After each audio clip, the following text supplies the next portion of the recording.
Hello everyone, welcome to Syllabus Simplified. This is the first video of this series and in fact the first lecture on this channel जहां हम बात कर रहे हैं UPSC के EPFO exam के बारे में। तो आपने यूपीएससी के सिविल सर्विसेज एग्ज़ाम के बारे में तो ज़रूर सुना होगा। उसी तरह यूपीएससी एक और एग्ज़ाम कंडक्ट करवाता है जो कि है ईपीएफओ का एग्ज़ाम। इस एग्ज़ाम के थ्रू हमारी दो पोस्ट की वैकेंसीज निकलती हैं जो कि हैं APFC यानी कि assistant provident fund commissioner and दूसरी जो है वो है EO/AO यानी कि enforcement officer and accounts officer. ये काफ़ी अच्छी अपॉर्चुनिटी है, बहुत ही अच्छे लेवल का एग्ज़ाम कंडक्ट होता है एंड जो जॉब है वो भी काफ़ी अच्छे लेवल की होती है। अब जो सिविल सर्विसेज का एग्ज़ाम है और EPFO का एग्ज़ाम है, दोनों क्योंकि यूपीएससी कंडक्ट करवाता है इसलिए दोनों एग्ज़ाम्स में कुछ कुछ सिमिलैरिटीज़ हैं, लेकिन क्योंकि ये एक नीश एग्ज़ाम है थोड़ा सा और नीश पोस्ट है इसलिए थोड़े से डिफरेंसेस भी हैं। सबसे पहले तो अगर थोड़ी बहुत सिमिलैरिटी की बात करें तो यहाँ भी आपका एक सिंगल सबसे पहले तो एक रिटन टेस्ट होता है, बट यहाँ पे डिफरेंस क्या है कि यहाँ पे रिटन टेस्ट के बाद आपका डायरेक्टली अगर आप क्लियर करते हैं तो इंटरव्यू होता है, जबकि सिविल सर्विसेज एग्ज़ाम में रिटन टेस्ट के बाद आपको एक मेंस लिखना पड़ता है, बट यहाँ पर आपके पास कोई मेंस नहीं है, तो इसलिए ये एक बहुत अच्छी अपॉर्चुनिटी बन जाती है। वहीं एक दूसरा डिफरेंस की बात करें तो सिविल सर्विसेज एग्ज़ाम में आपके पास 100 क्वेश्चंस रहते हैं जो कि 200 मार्क्स के होते हैं, यानी कि अप्रॉक्सीमेटली क्या मतलब हर क्वेश्चन 2 मार्क्स का होता है एंड उस पर नेगेटिव नंबर जो होते हैं वो 0.66 यानी कि 1/3 ऑफ द स्कोरिंग मार्क्स होता है। बट यहाँ पर आपका जो है वो 120 क्वेश्चंस देखने को मिलते हैं। आपको टाइम उतना ही मिलता है 2 घंटे का, लेकिन 120 क्वेश्चंस होते हैं और 300 मार्क्स के होते हैं, यानी कि अप्रॉक्सीमेटली 2.5 मार्क्स का एक क्वेश्चन रहता है। अगर आप सही करते हैं तो आपको 2.5 मार्क्स मिलेंगे। अब ये एग्ज़ाम जो होता है वो रेगुलर एग्ज़ाम नहीं होता, लाइक लास्ट टाइम ये एग्ज़ाम हुआ था 2 जुलाई 2023 में। अब ये एग्ज़ाम 2 साल बाद हो रहा है और ऐसा थोड़ा खबर भी आ रही थी कि शायद इसके बाद एग्ज़ाम ना हो, इसलिए आप देखेंगे कि इस बार जो एग्ज़ाम है वो APFC और EO के लिए दोनों के लिए सेम एग्ज़ाम है, जबकि पिछली बार तक इन दोनों के एग्ज़ाम्स अलग अलग होते थे। तो किसी को भी अगर इस एग्ज़ाम के लिए प्रिपेयर करना है तो ये आई थिंक एक बहुत ही सुनहरा और शायद आखिरी मौका हो सकता है। स्पेशली सिविल सर्विसेज जो एस्पिरेंट्स हैं उनके लिए तो बहुत अच्छा मौका है, क्योंकि काफ़ी ज़्यादा सिलेबस जो है वो मैच करता है। अब हम बात अगर सिलेबस की कर रहे हैं तो हम थोड़ा डिस्कस भी कर लेते हैं कि सिलेबस में क्या रहता है। अगर हम सिलेबस को हम डिवाइड करें तो हम एक्चुअली सिलेबस को ना दो पार्ट में डिवाइड कर सकते हैं। एक को हम बोल सकते हैं कंटेम्प्रेरी सब्जेक्ट्स और दूसरे जो सब्जेक्ट्स हैं वो हैं EPFO स्पेसिफिक सब्जेक्ट्स। अब इन दोनों का मतलब क्या है? तो कंटेम्प्रेरी सब्जेक्ट्स का मतलब वो सब्जेक्ट्स हैं जो आप ना ही सिर्फ सिविल सर्विसेज बल्कि आप काफ़ी एग्जाम्स के लिए आप जब आप प्रिपेयर करते हैं तो कुछ सब्जेक्ट्स हैं जो वहाँ भी आपको देखने को मिलते हैं। जैसे कि सबसे पहला अगर हम बोल देखें तो इंडियन पॉलिटी एंड इकोनॉमी, जिसके लिए यूजुअली सिविल सर्विसेज के जो एस्पिरेंट्स हैं वो लक्ष्मीकांत रीड करते हैं पॉलिटी के लिए। इसके बाद हम देखें तो हिस्ट्री, जिसके अंदर हमारा ancient medieval and Indian freedom struggle आता है। Third most important subject is हमारा general science and computer applications. उसके बाद अगला सब्जेक्ट अगर हम देखें तो वो है करंट इवेंट्स या फिर करंट इश्यूज, जिसको हम बेसिकली करंट अफेयर्स बोल सकते हैं और उसके बाद जो अगला सब्जेक्ट है वो है जनरल इंग्लिश एंड एक लास्ट जो कि बहुत इंपॉर्टेंट सब्जेक्ट है वो है क्वांटिटेटिव एप्टीट्यूड। अब ये जो लास्ट के दो सब्जेक्ट्स हैं इंग्लिश एंड एप्टीट्यूड, ये दो सब्जेक्ट आप देख सकते हैं ऐसे हैं जो हम मोस्टली CSAT के लिए प्रिपेयर करते हैं। वहीं जो ऊपर वाले सब्जेक्ट्स हैं वो हम GS के लिए प्रिपेयर करते हैं। करेक्ट। अब हम बात करते हैं EPFO स्पेसिफिक सब्जेक्ट्स के लिए, जो आपको सिर्फ और सिर्फ इस एग्ज़ाम के लिए पढ़ने पड़ेंगे। उसका आपको सिविल सर्विसेज में इतना रोल नहीं मिलेगा, ना ही उतना फ़ायदा मिलेगा। तो उसमें आपके मेजरली 3 सब्जेक्ट्स आते हैं। पहला है जनरल अकाउंटिंग प्रिंसिपल्स, दूसरा सब्जेक्ट है हमारा industrial relations and labour laws, और तीसरा सब्जेक्ट जो है हमारा वो है सोशल सिक्योरिटी इन इंडिया। अब ये जो सोशल सिक्योरिटी का सब्जेक्ट है, ये हम फिर भी देखते हैं अगर हम मेंस के लिए प्रिपेयर कर रहे हो तो वहाँ पर हम इसका एस्पेक्ट पढ़ते हैं, बट प्रीलिम्स के लिए यूजुअली हम इस सब्जेक्ट को नहीं पढ़ते हैं। और बाकी जो दो सब्जेक्ट हैं ये तो हम ना प्रीलिम्स के लिए पढ़ते हैं ना ही मेंस के लिए पढ़ते हैं, अनलेस आपके ऑप्शनल में ये सब्जेक्ट्स आए, अदरवाइज हम नहीं पढ़ते हैं। तो अब हम जैसा हम देख सकते हैं कि ये तीन सब्जेक्ट्स जो हैं वो आपको स्पेसिफिकली प्रिपेयर करने पड़ेंगे इस एग्ज़ाम के लिए, एंड ये जो बाकी सब्जेक्ट्स हैं ये तो हम पढ़ते ही हैं एनीवे। तो अगर आप इन तीन सब्जेक्ट्स को डील कर सकते हैं, अगर आपको लगता है कि आपने ये पहले पढ़े हुए हैं या फिर आप इनको पढ़ सकते हैं, तो आपको इस एग्ज़ाम के लिए बिल्कुल प्रिपेयर करना चाहिए। अब अगर आपने ये सब्जेक्ट्स नहीं पढ़े हुए हैं और आप पढ़ना चाहते हैं, तो हम आज से स्टार्ट करने जा रहे हैं ये सीरीज़, जिसमें हम डील करेंगे सबसे पहले industrial relations and labour laws को। हमारा टारगेट रहेगा कि अगले 40 से 45 वीडियोस के अंदर हम इस सब्जेक्ट को कॉम्प्रिहेंसिवली कवर करें, एंड ये सीरीज़ बिल्कुल फ्री रहेगी, कोई इसका चार्ज नहीं, बिल्कुल यूट्यूब पे फ्री रहेगी, एंड कोई कोर्स वगैरह नहीं है आपको लेना इसके लिए।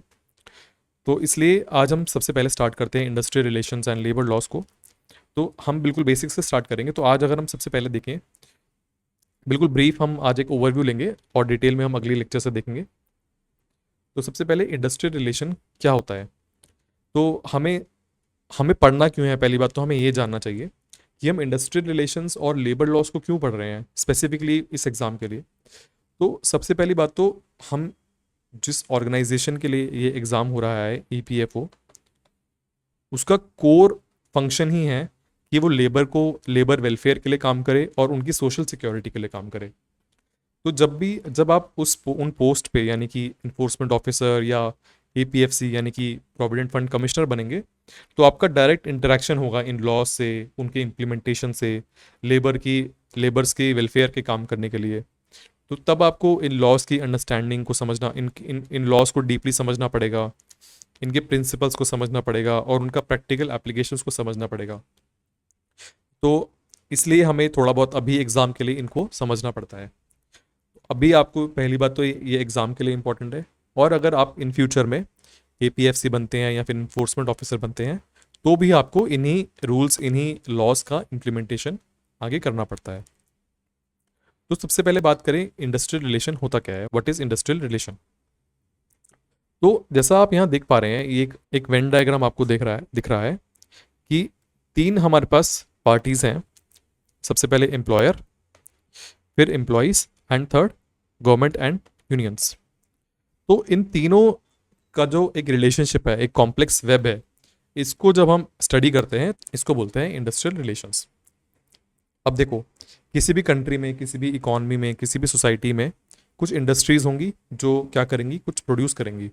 तो वो हमारा पार्ट होता है एम्प्लॉयर्स का, यानी कि ऐसा कोई इंसान, ऐसा कोई एक फैक्ट्री या एक कंपनी जो कुछ प्रोड्यूस कर रहे हैं। ओके, उनमें काम करने के लिए कौन होता है, हमारे पास एम्प्लॉयज़ होते हैं। यानी कि जो एम्प्लॉयर चाहता है वो उस तरह की प्रोडक्ट्स बनाते हैं या फिर सर्विस प्रोवाइड करते हैं। ओके, एंड इन दोनों के रिलेशन को रेगुलेट करने के लिए एक थर्ड पार्टी है जो कि है हमारी गवर्नमेंट एंड ट्रेड यूनियंस। अब यहाँ मैं सिर्फ ट्रेड यूनियंस बोल रहा हूँ, लेकिन एक्चुअल में यहाँ पे ट्रेडर्स का भी यूनियन आता है। ओके, तो गवर्नमेंट एंड यूनियंस एक पार्टी है, और उसके अलावा एम्प्लॉयर्स एक पार्टी है एंड एम्प्लॉयज़ एक पार्टी है। तो इन तीनों के रिलेशनशिप को जब हम स्टडी करते हैं तो उसको बोलते हैं इंडस्ट्रियल रिलेशन। अब हम ये स्टडी क्यों करते हैं, तो उसको हम थोड़ा डिटेल में समझेंगे अगले लेक्चर्स में। तो हम समझेंगे कि इस इंडस्ट्रियल रिलेशन को पढ़ने का ऑब्जेक्टिव क्या है और इसके अंदर हमारे पास क्या क्या स्कोप होते हैं। इसके अलावा कई सारी थ्योरीज हैं जो हमें पढ़नी पड़ेंगी एग्ज़ाम के लिए। तो ये सब हम आने वाले लेक्चर्स में देखेंगे, बट अभी फ़िलहाल के लिए हमारे पास जो बेसिक है, आई होप वो आपको क्लियर हो गया होगा। तो जो सब्जेक्ट का नाम है industrial relations and labour laws, उसका फर्स्ट कंपोनेंट इंडस्ट्रियल रिलेशन वो हमने अभी देखा। सिमिलरली जो सेकंड कंपोनेंट है इसका वो है लेबर लॉस।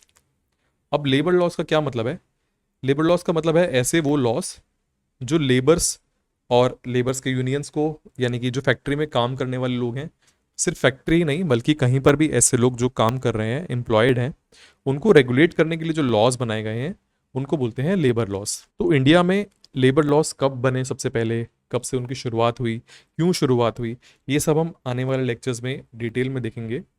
बट अगर हम ब्रीफ ओवरव्यू देखें तो इंडिया में लेबर लॉज की शुरुआत कब हुई, वो हुई कॉलोनियल एरा के टाइम पे, यानी कि जब ब्रिटिशर्स हमें रूल करते थे तब उन्होंने कुछ कानून बनाए लेबर्स को रेगुलेट करने के लिए, जैसे कि factories act of 1881, factories act of 1891, जो कि उसका पहले एक्ट का ही एक अमेंडमेंट था। उसके अलावा workers compensation act of 1923, and उसके अलावा बहुत सारे एक्ट्स जो उन्होंने वर्कर्स को रेगुलेट करने के लिए बनाए। इसके बाद अगर हम देखें तो पोस्ट इंडिपेंडेंस, यानी कि जब हमें ब्रिटिशर्स से आज़ादी मिली तो हमने एक मॉडल चूज़ किया जिसको हम बोलते हैं वेलफेयर मॉडल। अब वेलफेयर अप्रोच क्या कहती है कि जो डाउन ट्रॉडन है या फिर जो इक्वल फुटिंग पे नहीं है, हमें उनको ऊपर लेके आना है। यानी कि अगर हम एम्प्लॉयज़ और एम्प्लॉयर्स की बात करें तो एम्प्लॉयज़ को इक्वल फुटिंग पे लेके आना है। जैसे हमारे कॉन्स्टिट्यूशन में क्या लिखा गया है, हमारे कॉन्स्टिट्यूशन में directive principles of state policies दिए गए हैं जिसके अंदर लेबर वेलफेयर को बहुत हाई प्रायोरिटी दी गई है। इसीलिए इंडिया में आफ्टर इंडिपेंडेंस काफ़ी सारे कॉम्प्रिहेंसिव लॉज बनाए गए जो कि प्रोटेक्टिव लेजिस्लेशन की तरह, जिसको हम कह सकते हैं कि इनैक्ट किया गया। जैसे कि हमारा इंडस्ट्रियल डिस्प्यूट्स एक्ट ऑफ 1947, या फिर फैक्ट्रीज एक्ट ऑफ 1948, या फिर हमारा उसके बाद हम देखें तो ईपीएफ एक्ट ऑफ 1952, राइट। तो ये सारे एक्ट्स जो थे वो मोस्टली किसके लिए बनाए गए थे कि लेबर को एक सोशल सिक्योरिटी प्रोवाइड किए जाए, उनके लिए फेयर वेजेस को इंश्योर किया जाए, और कोई भी डिस्प्यूट होता है तो उसका एक इफेक्टिव रेजोल्यूशन मैकेनिज्म बनाया जाए।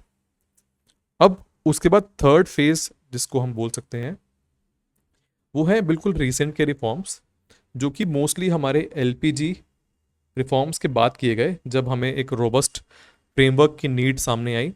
और उसी एक रिलेशन में हम बोल सकते हैं कि रिसेंटली ही हमारे 4 नए कोड जो हैं वो इनैक्ट किए गए हैं, जो कि इन सारे पुराने लॉज को इम्प्लीमेंट करता है, यानी कि इन सारे पुराने लॉज को चेंज करने के बाद बनाए गए हैं। यानी कि अब हमारे पास है एक न्यू एरा जिसके अंदर हमारे पास ये 4 लेबर कोड्स हैं।